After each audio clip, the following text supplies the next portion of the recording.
बर्तन नहीं कहते उसको, क्या कहते हैं? पार्षद है। चाहे वो शंख रखने की हो, चाहे पानी डालने की हो, चाहे बजाने की हो, उसको रोली तिलक लगा के आरती करनी पड़ती है।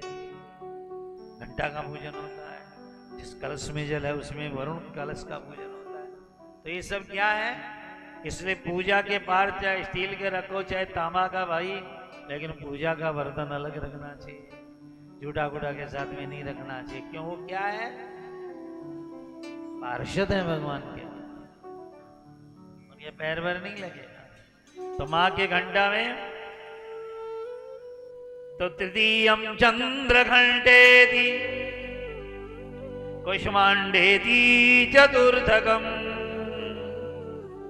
शंभो सुरा शंपूर्ण कलश रुद्राप्लुतमेव च ददाना हस्तपद्भ्याभ्याम कुष्मांडाम शुभदास्तु में। कलशा भरा हुआ है माँ के हाथ में, कपोलों में मुस्कान है। माँ कुष्मांडा का दर्शन अद्भुत है। ऐसे कुष्मांड किसको कहते हैं? अपने जो सब्जी बनाते हैं ना, कोड़ा पेठा बोलते हैं ना राजस्थान में, पेठा की सब्जी, कोड़ा की सब्जी, तो कुष्मांड कहते हैं। जिसका आगरा का पेठा बनता है उसको भी कुष्मांड कहते हैं। मानी वो अपने राजस्थान में पेठा कोड़ा बहुत होता है। तो माँ को यदि कोई बहुत प्रसन्न करना चाहता है तो किसी जीव की, पशु की बलि नहीं देना, क्योंकि माँ कुष्मांड से सबसे ज्यादा प्रसन्न होती है।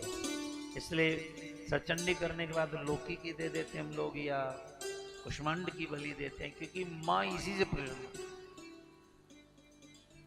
कुष्मांडा नाम है भगवती माँ का। पंचमं स्कंदमातेति सिंहासनगदा नित्यं पंचाशीदक्करद्वया शुभास्तु सदा देवी स्कंदमाता यशस्विनी। जिन लोगों को संतान नहीं है उनको स्कंद माँ का पूजन करना चाहिए पुत्र कामना के लिए। भगवती स्कंद माता ये बच्चों की रक्षा करने वाली देवी है, परिवार को बढ़ाने वाली, सिंह पर बैठी हुई, दोनों हाथ में कमल है माँ के, एक हाथ में नहीं है। यशस्विनी। प्राय देवियों के एक ही कमल होता है। अच्छा, लक्ष्मी जी का कितना कमल होगा तुम बोलो? अरे दो होते हैं। कितने होते हैं? क्यों? इसलिए होते हैं राम स्वरूप जी, पैसा बहुत मेहनत से कमाया जाता है, कमल सदा कीचड़ से पैदा होता है। इसी तरह पैसा जो है ना बहुत मेहनत करके आदमी कमाता है। इसलिए लक्ष्मी जी के दो हाथ में कमल है। एक कमल सिखाता है कि देना और दूसरा लेन। देन लेन जिस व्यापारी का अच्छा रहता है उसके घर में लक्ष्मी विराजमान रहती है। इसलिए ओरा का तो एक और लक्ष्मी जी का है। कई लोग पीसा बहुत राजी राजी लेवा पर देता नानी मरवा लग गया, कोई ठीक नहीं है। कोई का गरीब बनना है तो लो और दो मत, दरिद्री हो जाओगे।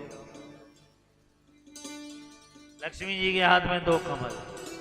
अब देख लीजिए बड़े से बड़े व्यापारी, लेन देन में कोई 19-20 नहीं है।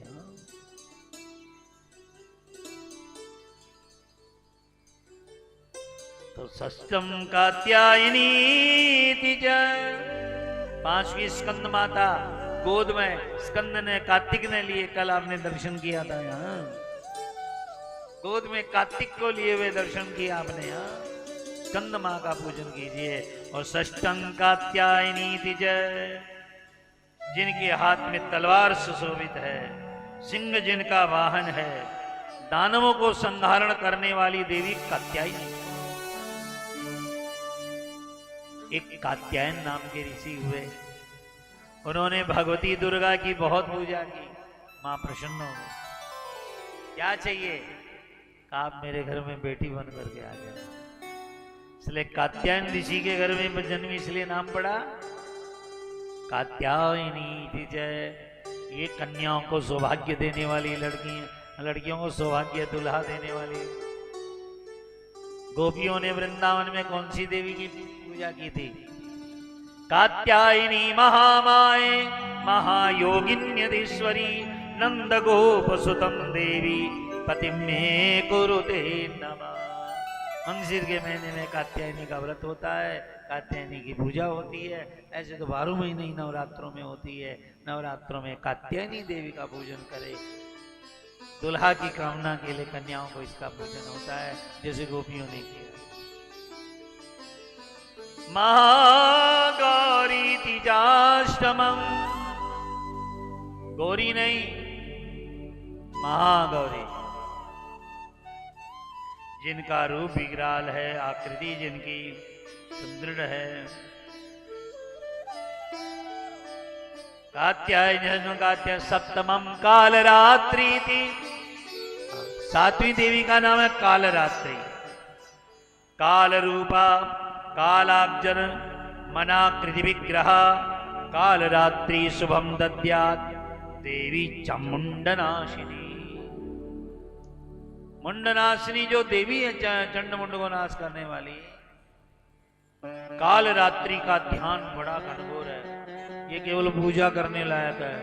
बड़े ताड़ के जैसे पैर है, भयानक, पूरे संसार को खा जाए, सारे समुद्र को पी जाए।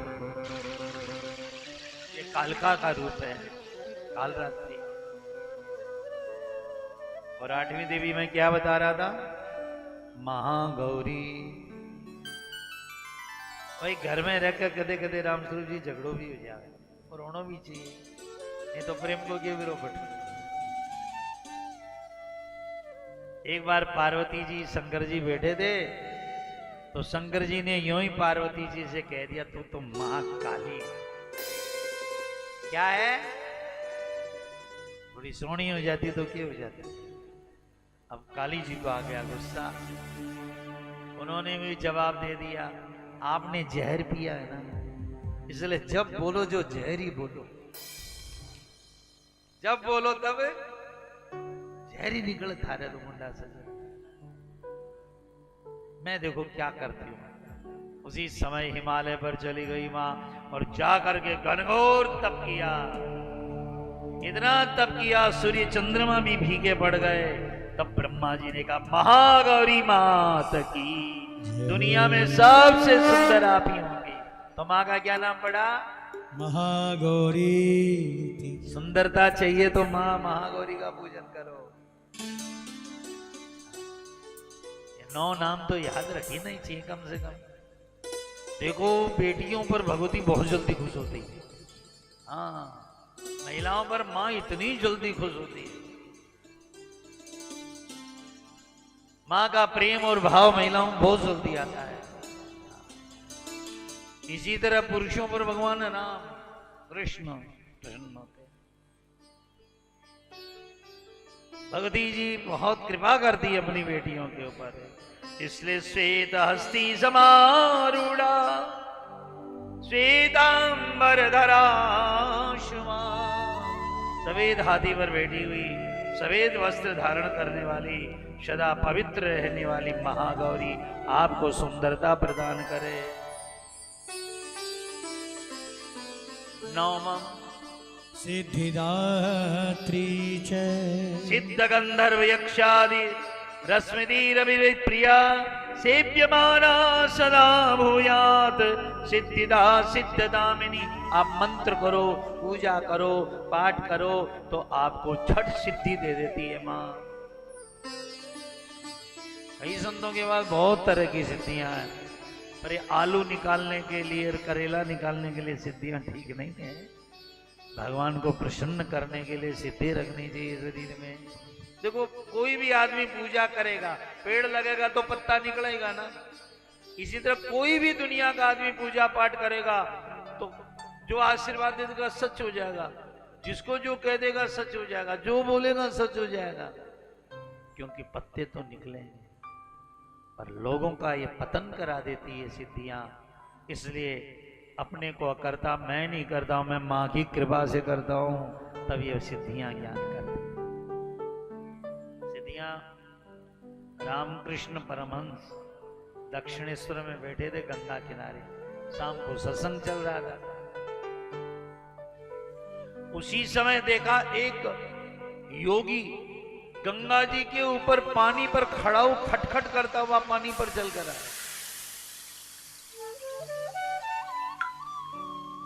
चारों लोग देख रहे हो, वाह वाह, खड़ा उससे गंगा जी के ऊपर से चल के आ रहा है।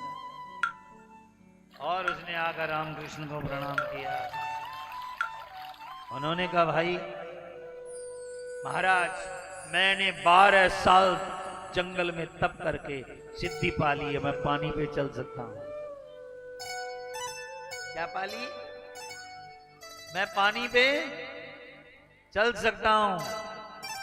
रामकृष्ण परमहंस ने कहा, ये काम तो मक्खी भी कर लेती है, गंगा जी कहीं पार भी पार चली जाती है।